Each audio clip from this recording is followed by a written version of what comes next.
How does a solar power system work? While a typical power plant produces power from non-renewable sources like coal and natural gas, polluting our environment, the electricity that a solar power system produces is entirely renewable and emission-free. Solar panels convert power from the sun into electricity that can be used to power a home. And the more panels you have, the more power your system can produce. When a system is installed, it is typically mounted on the roof of your property, since this is the area most likely to get the maximum amount of sunlight. But solar panels can also be installed on the ground, over top of parking spaces, and more. Wherever the panels are, wires connect them to your house's main electric panel, making the electricity generated by the panels accessible to you. When you pull power from the utility company, they measure the power that you use in kilowatt hours. You can see this number on your monthly bill. Similarly, the output from a solar power system is also measured in kilowatt hours. Solar power systems only generate power during the daytime, when the sun is shining. Even on cloudy or snowy days, while its efficiency is reduced, solar power can still work, since sunlight still gets through the clouds and down to your panels, and through moderate amounts of snow that might be on the panels as well. But again, this power is only generated during the daytime when the sun is shining.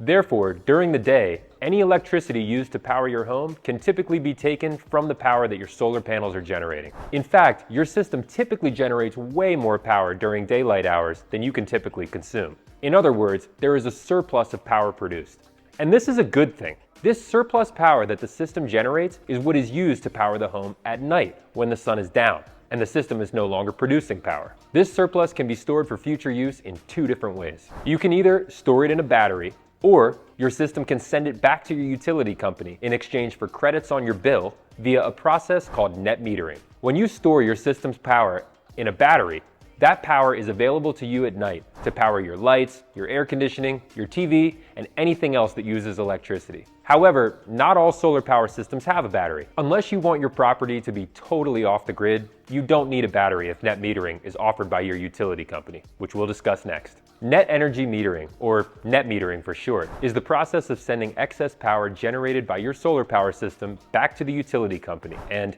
in exchange, having them give you credits for that power that you can use to pay for any energy that you might need to pull or purchase from them, like when you need to power your house at night.